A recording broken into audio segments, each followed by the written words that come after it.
If you drive a commercial vehicle equipped with air brakes, you must pass the Department of Motor Vehicles Air Brakes Endorsement Test. Not only will you be tested as to how to use air brakes, you must know something about the parts of an air brake system and know how to inspect the system.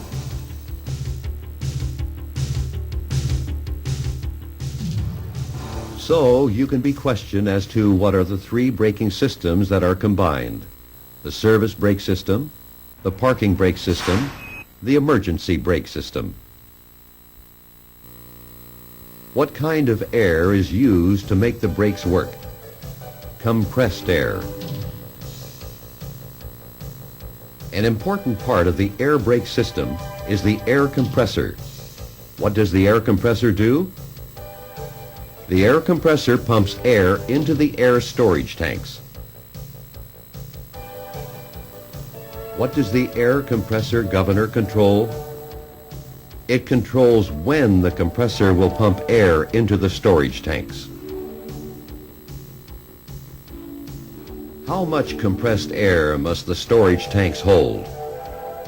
Enough air to allow the brakes to be used several times, even if the air compressor stops working. If oil and water collect in the air tanks, what can happen to the brakes? The brakes can fail. If you do not have automatic tank drains, when should you drain the air tanks? Every day. Where will you find the drain valve for each air tank? In the bottom of the tank. What are the two types of air tank drains? Manually operated, automatic. What is the purpose of an alcohol evaporator? It puts alcohol into the air system and reduces the risk of ice in air brake valves and other parts in cold weather. How often should you check the alcohol evaporator during cold weather? Check the alcohol container and fill up as necessary every day during cold weather. What is the purpose of the safety release valve that is installed in the first tank the air compressor pumps air to? It protects the tank and the rest of the system from too much pressure. What are other names for the brake pedal?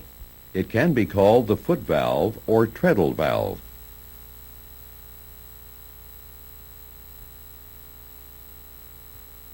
What can happen if the brake pedal is pressed and released too often? Air can be let out of the system faster than the air compressor can replace it. Where are foundation brakes found? Near the wheels. Brake shoes and linings are located where?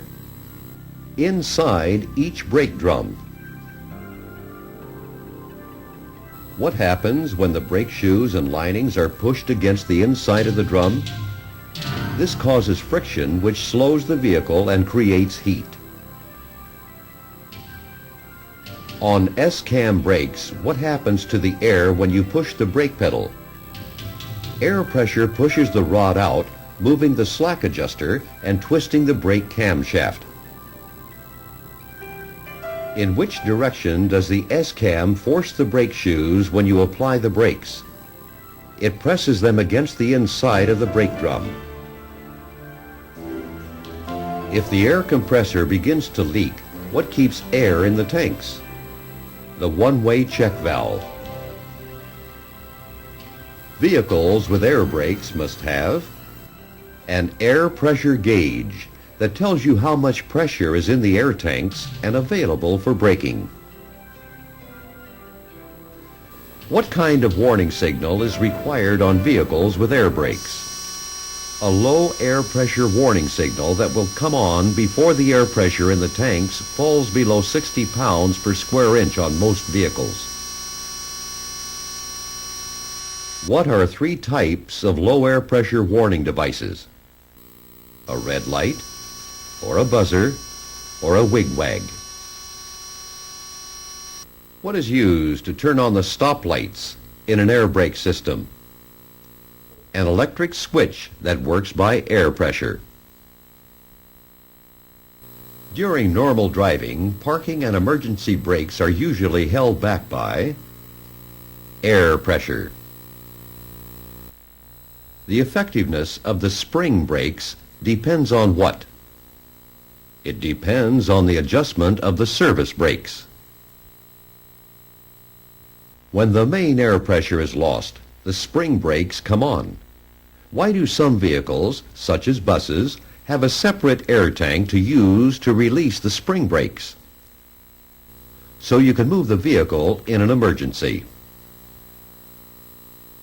Nowadays, some heavy-duty vehicles have dual air brake systems. What is a dual air brake system? Two separate air brake systems, each with its own air tanks, hoses, lines, but which use a single set of brake controls.